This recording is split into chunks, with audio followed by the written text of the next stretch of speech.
गीत है, भोलेनाथ से निराला कोई नहीं।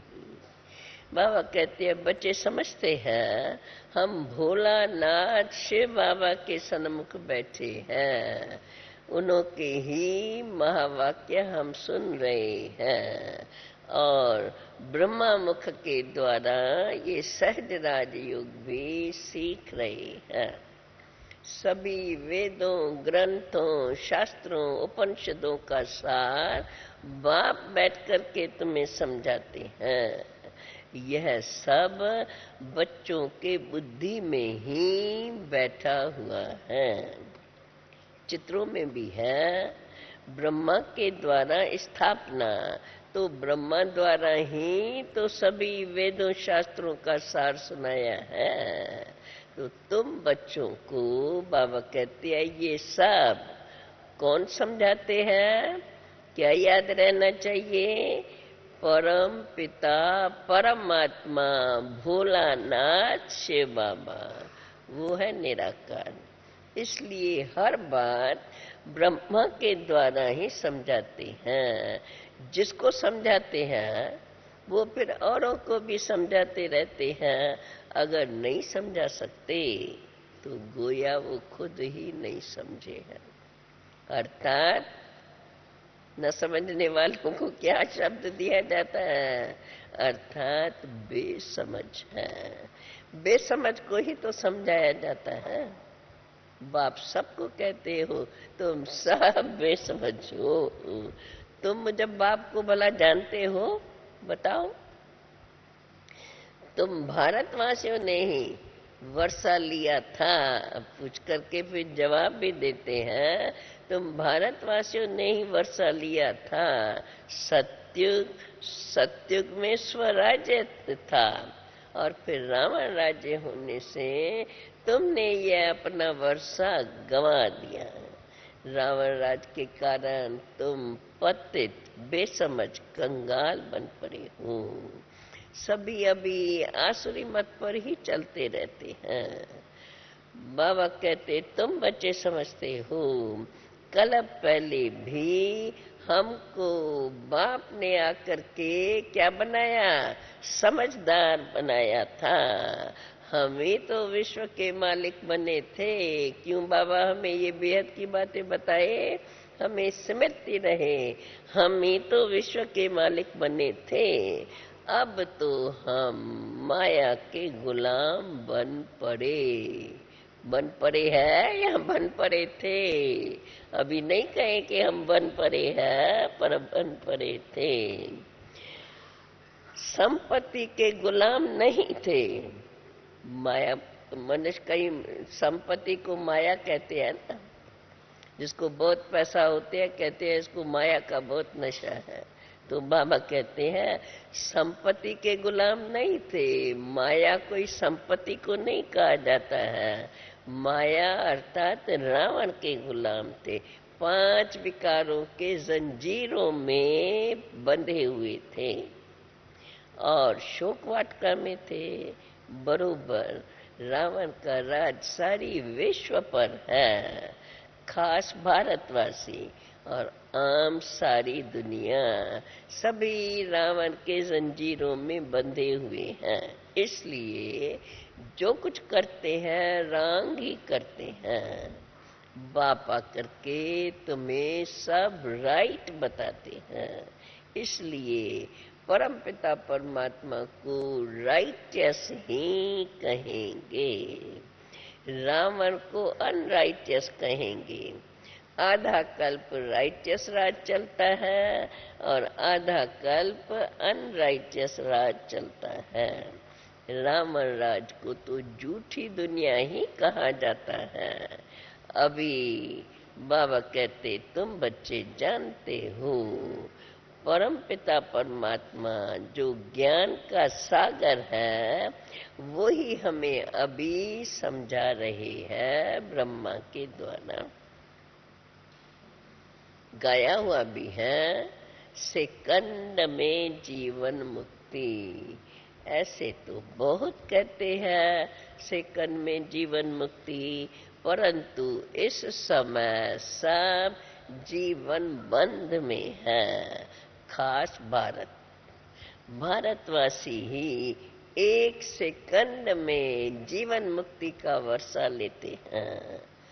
बाबा कहते अभी तुम बच्चे जानते हो, हम अभी आकर के भगवान के बने हैं। भगवान स्वयं ही कहते हैं, क्या कहते हैं हमें, कि तुम हमारे बच्चे हो। जानते हो ईश्वर ही आकर के नई दुनिया की स्थापना करते हैं, तो जरूर ईश्वर को पुरानी दुनिया में ही तो आना पड़े। पुरानी दुनिया को तो पतित भ्रष्टाचारी दुनिया कहा जाता है। सभी भगवान को पुकारते रहते हैं, आकर के हमारी जीवन को मुक्त करो, हमें आकर के दुख से लिबरेट करो। बाबा कहते हैं मनुष्य जानते नहीं कि दुख का राज्य कब और कौन स्थापन करते हैं। भल शास्त्र बहुत पढ़े हुए हैं, विद्वान पंडित आदि सब बहुत शास्त्र पढ़े हुए हैं, जिन्हों को घमंड भी अपना बहुत है, परंतु कोई ऐसा नहीं जो सेकंड में जीवन मुक्ति किसको दे सके। कोई कह भी नहीं सकते कि हम जीवन मुक्ति दे सकते हैं या सबकी सद्गति कर सकते हैं। बाप कहते हैं मैं ही एक खास भारत और आम सब की आकर के सद्गति करता हूँ। गाया भी तो जाता है, परम पिता परमात्मा सर्व का सद्गति दाता है, सर्व का लिबरेटर है। दुख से आकर के सबको लिबरेट करते हैं। सुख से कोई लिबरेट करता है क्या? दुख से ही तो लिबरेट किया जाता है, परंतु दुख से लिबरेट, सुख से लिबरेट कोई करता है? बाप तो आकर के तुम्हें दुख से लिबरेट करते हैं। अच्छा भला ये तो बताओ, सुख से लिबरेट तुमको किसने किया? भारत सुखी था ना, फिर सुख से लिबरेट कर दुख में किसने लाया? सुख से लिबरेट करने वाला है कौन? भारत तो सुखी था ना, फिर किसने उनको सुख से लिबरेट किया? रावण ने। अब राम के, अब फिर तुम्हें राम के श्रीमत पर चलने से ही तुम 21 जन्मों के लिए दुख से लिबरेट होते हो। इसको ही कहा जाता है जीवन मुक्ति अथवा सद्गति। बाबा कहते हैं बच्चों के बुद्धि में अब ये बैठा है बरोबर, भारत जीवन मुक्त था तभी सुखधाम था, अब भारत दुखधाम में है, जीवन बंध में है, बेहद का। ये तो बेहद का क्वेश्चन हो जाता है, क्योंकि बाप ही तो आकर के तुम्हें बेहद की ये सब बातें सुनाते हैं, जो हद में मनुष्य तो जानते ही नहीं। न स्वर्ग को जानते हैं न नर्क को जानते हैं, वो तो समझते हैं ये सब बातें कल्पना ही हैं। जीवन मुक्त तो कोई बन ही नहीं सकेंगे। ये तो अविनाशी बाबा कहते हैं जीवन मुक्त कोई ऐसे बन ही नहीं सकते हैं, क्योंकि ये ड्रामा तो अनादि अविनाशी बना बनाया है, इसमें कोई चेंज हो ही नहीं सकती। कोई भी तुम्हें जीवन मुक्त बना नहीं सकते। मुख्य है शिव बाबा, उसको ही तो क्रिएटर कहा जाता है, डायरेक्टर भी वही है। ब्रह्मा विष्णु शंकर का भी पार्ट है, जगदम्बा और जगत पिता का भी पार्ट है, देवी देवताओं का भी पार्ट है, फिर है इस्लामी बुद्धि आज सब अपना अपना पाठ अपने अपने समय पर आकर बजाते हैं। अब फिर से वही पाठ फिर सभी का सभी को बजाना ही है अपने अपने समय पर। अब फिर पाठ में अभी क्या ड्रामा में पाठ है, अभी फिर ड्रामा के अंदर एक धर्म हो जाएगा। धीरे धीरे अनेक धर्म बन गए और अभी फिर एक धर्म हो जाएगा। फिर जो भी दूसरे समय वाले हैं वे सब चले जाएंगे, वे फिर अपने अपने समय पर आकर के अपना पाठ रिपीट करेंगे। बाबा कहते हैं अभी तुम बच्चे जानते हो इस समय कौन सा पाठ रिपीट हो रहा है ड्रामा के अंदर। बाबा कहते हैं अभी तुम बच्चे जानते हो इस समय ब्राह्मण कुल की रिपीटिशन है। प्रजापिता ब्रह्मा से ब्राह्मण कुल की स्थापना हो रही है। उनको ही केवल उन्हों को ही ब्राह्मण संप्रदाय कहा जाता है। जैसे क्राइस्ट से क्रिश्चियन के इस संप्रदाय की रचना हुई, ऐसे ही परमपिता परमात्मा ने पहले ब्रह्मा को रचा, ब्रह्मा और ब्रह्मा के द्वारा फिर ब्राह्मण संप्रदाय रची है। तो फिर वह इतने सब ब्रह्मा मुख वंशावली ही तो होंगे, कुख वंशावली तो हो नहीं सके। इतने सब मुख वंशावली ही कही जाएंगी, इतने सब को कुख वंशावली नहीं कह सकते। गाते भी है तुम माता पिता हम बालक तेरे, तुम्हारी कृपा ते सुख गने रे। तो ये सब एडॉप्टेड चिल्ड्रन है, ये है ही एडॉप्शन।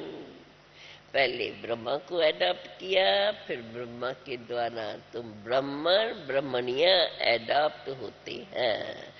तुम बच्चे जानते हो हम शिव बाबा के पोतरे ब्रह्मा के बच्चे हैं, जानते हैं ना हम। पहले एक ब्राह्मणों का कुल है। सृष्टि जब शुरू होती है तो पहले अभी संगम से ही शुरुआत है। तो बाबा कहते हैं पहले अभी सिर्फ एक ब्राह्मणों का कुल है, ये भी बड़ा भारी कुल है। अभी ही एडॉप्ट करते हैं तो कभी बाकी और कभी भी ये एडॉप्शन होती ही नहीं। सन्यासियों की होती है, वो अपने जिज्ञासुओं को एडॉप्ट करते हैं। कहेंगे तुम हमारे फॉलोअर्स नहीं कहला सकते हो। जो भी सत्संग में आते हैं, जो भी मानते हैं, बाबा कहते हैं उनको फॉलोअर नहीं कहेंगे, क्योंकि जब तक घर बार छोड़कर कफनी पहने तब उसको फॉलोअर कहा जाएगा। यहाँ तुम तो हो ब्रह्म, तुम्हें यही सच्चा सच्चा सहज राजयोग का रास्ता सबको बताना है, कुछ न कुछ समझाना जरूर है। देखो एक सेकंड में, कुछ में कौन सी बात, एक सेकंड में बाप से बेहद का वर्षा मिलता है, क्योंकि परम पिता परमात्मा ही तो मुक्ति और जीवन मुक्ति का वर्षा करके देता है। ये वर्षा बाप से ही, शिव बाबा से ही मिलता है और कोई से मिल नहीं सकता। इसलिए शिव बाबा को ही याद करना है। शिव बाबा है सभी आत्माओं का बाप, उनको याद करने से ही तुम स्वर्ग के मालिक बनेंगे। लौकिक बाप को याद करने से स्वर्ग के मालिक नहीं बन सकते हो। भल घर, शिव बाबा कहते हैं भल घर में रहो परंतु शिव बाबा को याद करो। याद रहे मैं आत्मा शिव बाबा की संतान हूँ, इसी निश्चय में पक्का रहना है। बाबा कहते हैं पूरा निश्चय न होने के कारण अवस्था डावाडोल होती है। जैसे पारा होता है ना, अभी अभी खुशी का पारा चढ़ता है, अभी अभी फिर भूल जाएंगे। अभी बाप कहते हैं बच्चे अभी याद रहे तुमको तो अभी वापस घर जाना है और फिर आकर के तुम्हें नई खाल, सतो प्रधान खाल शरीर लेना है। बाबा कहते अभी तुम बच्चे भी जानते हो अब तो हम पुनर्जन्म लेते लेते अनेक पुनर्जन्म लेते आए हैं। सर्प के लिए, सर्प का मिसाल देता है ना बाबा, जैसे वो पुरानी खाल छोड़ के नई ले लेता है, तो बाबा कहता है सर्प के लिए पुनर्जन्म की बात नहीं होती, वो तो एक पुरानी खाल छोड़ के दूसरी नई ले लेते हैं। तुमको तो अब ये बदलना है। मनुष्य जब बूढ़े होते हैं तो कह देते हैं अब तो हमें जाना है। ये बाबा वास्तव में अभी सुनने से समझ में आएगा। बाबा ये सत्य की बात करते हैं कि देखो जब मनुष्य बूढ़े होते हैं कहते हैं अब तो जाना है, तो झट उनको साक्षात्कार होता है अभी हम जाकर के बालक बनने वाले हैं। उनको पता है अभी हम शरीर छोड़कर जाकर बच्चा बनेंगे और फिर हमें सतो प्रधान शरीर मिलेगा। पुराने शरीर को तो जर्जरी भूत कहा जाता है। दुनिया भी पहले नहीं होती है, फिर धीरे धीरे कलाएं कम होती जाती हैं, इसलिए 4 भाग रखे गए हैं। कहते हैं हम कहते हैं कल्प की आयु 5000 वर्ष है, मनुष्य कहते हैं कल्प की आयु तो बहुत बड़ी है। ये समझने के कारण फिर कह देते हैं कल्प में 84 लाख योनियां लेनी पड़ती है। बाबा कहते हैं बच्चे, मनुष्य कहते हैं तुम लोगों ने तो कल्प को ही छोटा कर दिया है। फिर देखो दुख कितना है, अगर इतना लंबा तो दुख पर कितना है।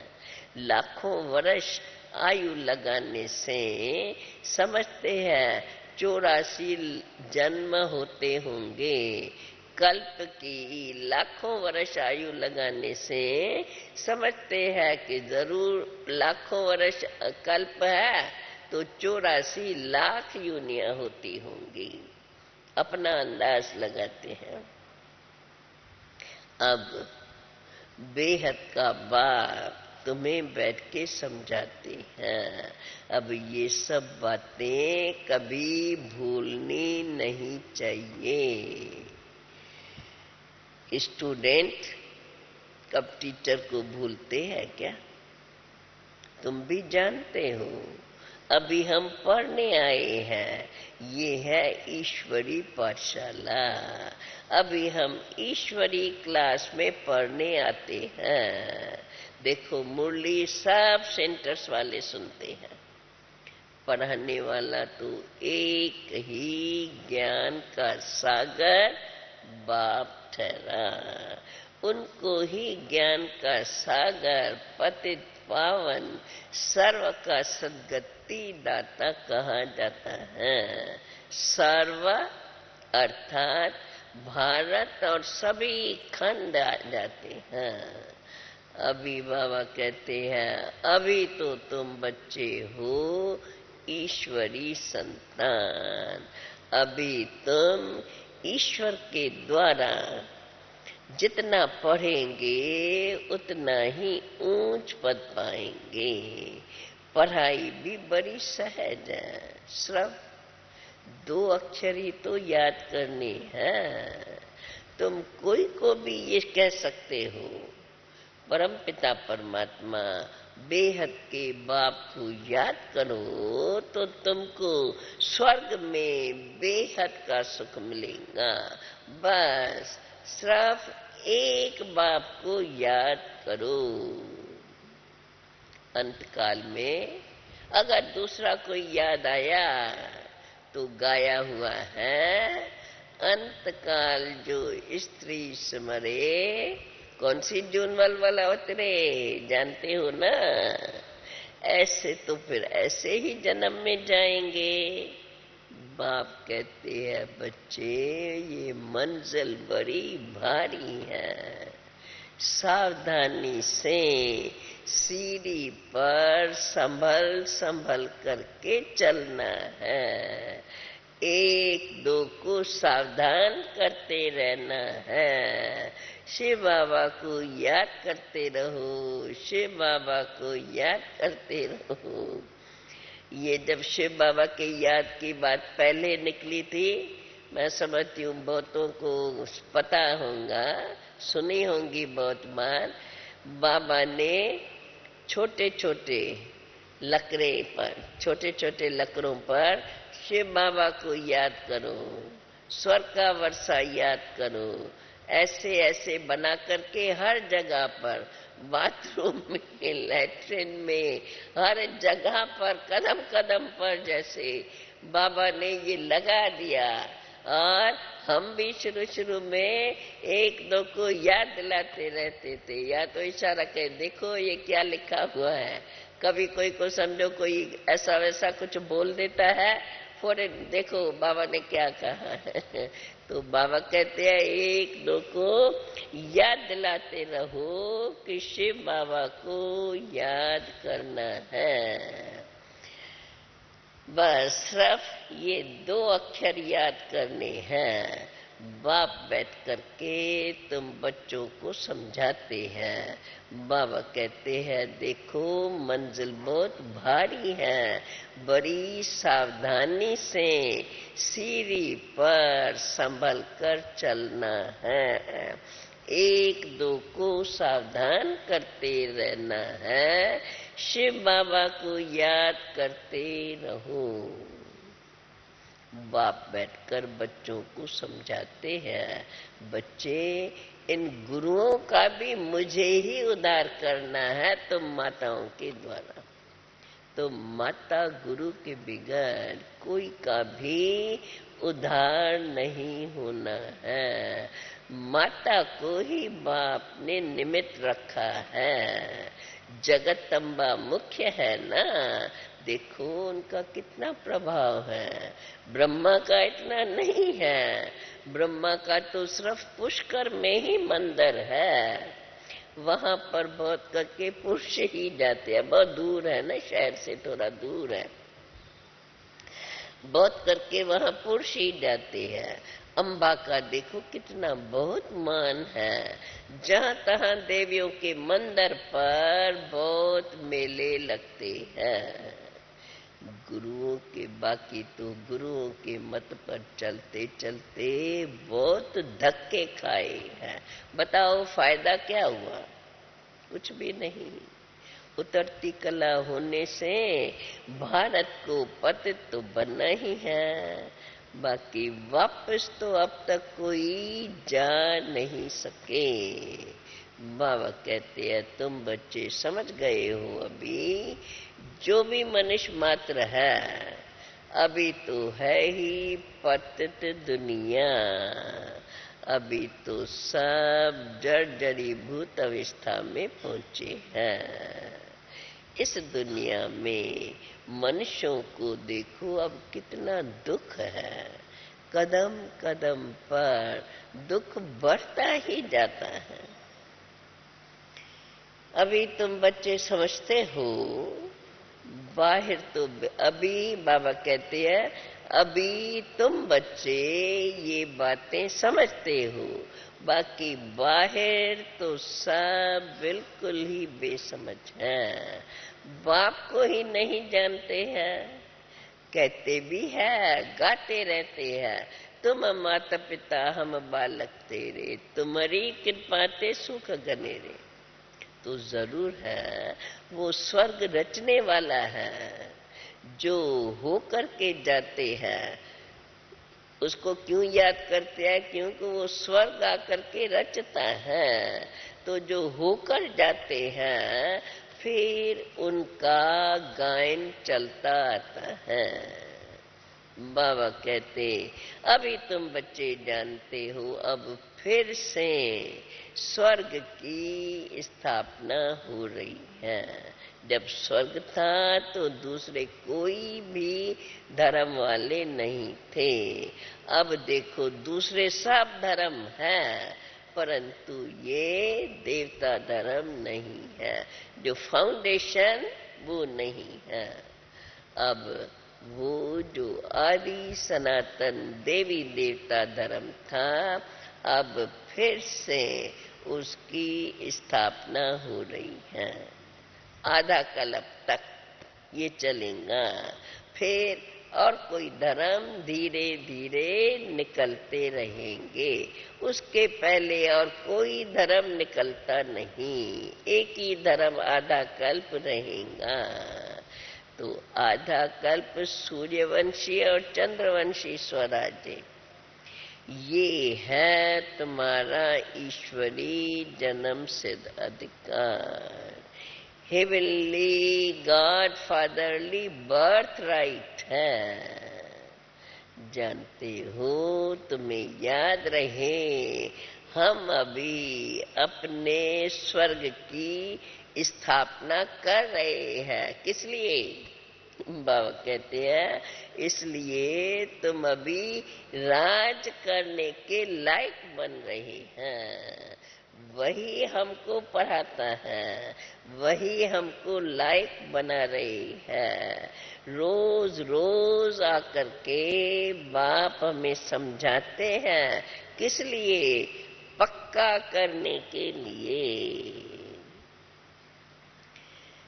बाबा समझाते हैं माया तुम्हें याद करने नहीं देंगी।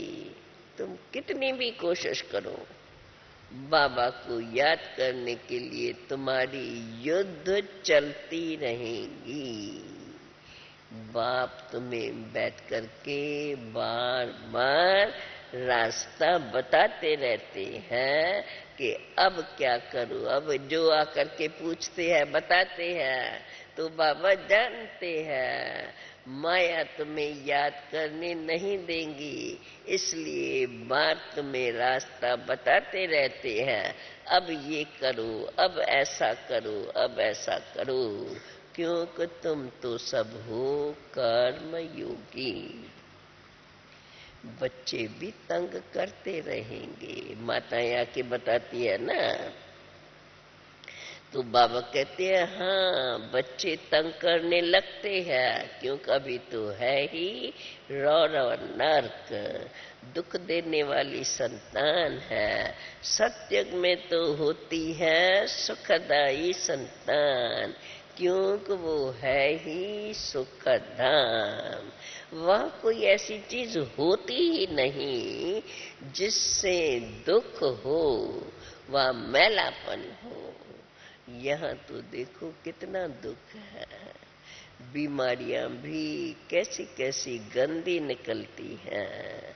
आगे थोड़ी ये सब बीमारियां थी, कैंसर की बीमारी का तो नाम भी नहीं सुना था, क्योंकि स्वर्ग में तो कोई बीमारी होती ही नहीं। जब से ये असली राज शुरू होता है, तब ये धीरे धीरे गंदी बीमारियां शुरू होकर बढ़ती जाती हैं। अब बाबा कहते हैं बच्चे ये भी ड्रामा अनादि बना हुआ है। देखो स्वर्ग में कितनी सुंदर सुंदर गायें होती हैं। कहते हैं कृष्ण के पास ऐसी ऐसी अच्छी अच्छी गौएं थी जो उनको भी ग्वाला बना दिया। मनुष्यों ने गैया बहुत सुंदर थी तो उनको पालने वाला संभालने वाला कृष्ण को बना दिया। तो बाबा कहते हैं तो उनको भी कृष्ण को भी उसका ग्वाला बना दिया। बाकी ऐसे थोड़े कृष्ण कोई ग्वाला था। तुम कहेंगे शिव बाबा ने, मनुष्य तो ऐसे ही बोल देते हैं क्योंकि जानते तो नहीं है। अभी बाबा ने हम बच्चों को जानकारी दी है तो बाबा कहते हैं तुम बच्चे कहेंगे कि शिव बाबा ने ये सब चैतन्य गौएं चुराई है ज्ञान घास खिलाने के लिए। उनको ज्ञान घास खिलाते हैं। ज्ञान का कलश माताओं पर रख के सिर पर रखा है। बाबा कहते हैं अब जो मैं तुमको सुनाता हूँ वो ही सुनो और वो ही फिर सबको समझाओ। तो पहली पहली बात है कौन सी?